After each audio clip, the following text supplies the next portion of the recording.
लप्पू से सचिन झींगुर सा लड़का कहने वाली मिथिलेश भाटी एक बार फिर चर्चा में है। मिथिलेश भाटी की मुश्किलें बढ़ रही हैं क्योंकि सीमा सचिन के वकील ने उनको लीगल नोटिस भेजा है। उन्होंने कहा कि मिथिलेश भाटी ने सचिन को लेकर बॉडी शेमिंग की है। इसके साथ में सीमा ने यह भी कहा, जिस तरह से मिथिलेश भाभी मेरे पति को लेकर बॉडी शेमिंग करती है मुझे बिल्कुल पसंद नहीं। उन्होंने कहा कि वो सचिन को लेकर जिस तरह से अभद्र भाषा का प्रयोग करती हैं मुझे ये बहुत बुरा लगता है। इसके बाद सीमा हैदर ने यह भी कहा कि मिथिलेश भाटी हमारे पड़ोसन नहीं है बल्कि दूर गांव की पड़ोसन है।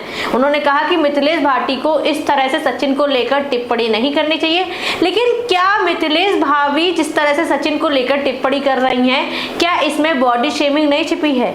इसके बाद मिथिलेश भाटी ने भी अपना जवाब दिया। उन्होंने कहा कि उन्होंने गांव देहात की भाषा उनके मुंह से निकल गई, उन्होंने बॉडी शेमिंग नहीं की है। लेकिन आप लोगों को क्या लगता है, क्या वाकई इसमें बॉडी शेमिंग नहीं है? किसी के लिए बार बार इस तरह के शब्दों का प्रयोग करना जो कि बॉडी शेमिंग हो, तो इसके लिए शायद लीगल नोटिस भेजा जाना भी सही था। इसके बाद मिथिलेश भाभी और सीमा हैदर के बीच एक जुबानी जंग शुरू हुई।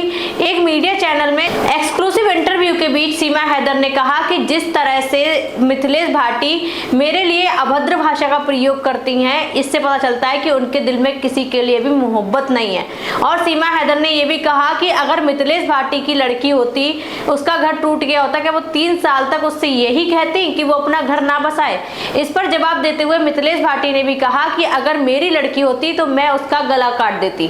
सिर्फ इतना ही नहीं, उन्होंने ये भी कहा कि जहां हमारे सैनिक 10 साल तक यहाँ बॉर्डर पर खड़े रहते हैं और रक्षा करते रहते हैं, उस तरह से ये अपना सामान बेचकर जिस तरह से भारत आई हैं, तो ये कहीं ना कहीं गलत है। उन्होंने ये भी कहा कि मैं इस औरत की बिल्कुल इज्जत नहीं करती हूँ क्योंकि ये पाकिस्तान से औरत आई है, अपने पति बच्चों को लेकर आई, सब कुछ बेच के आई है। अगर ये चाहती तो पाकिस्तान में रहकर भी अपने बच्चों का अच्छा भविष्य बना सकती थी। और मिथिलेश भाटी ने यह भी कहा कि उन्होंने कोई भी गलत नहीं किया है, ना उन्होंने बॉडी शेमिंग की है। लेकिन इसको चलते ही आज नोएडा में काफी बड़ा हंगामा देखने को मिला क्योंकि नोएडा के वकील अब लप्पू वाली भाभी के सपोर्ट में आ गए। सभी वकीलों ने दावा किया है कि उनका फ्री में केस लड़ेंगे।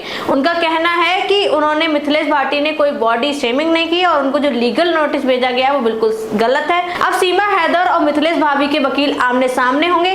क्या मिथिलेश भाभी जेल जाएंगी, ये जल्दी आप लोगों को पता चल जाएगा। आप लोगों की इस पर क्या राय है?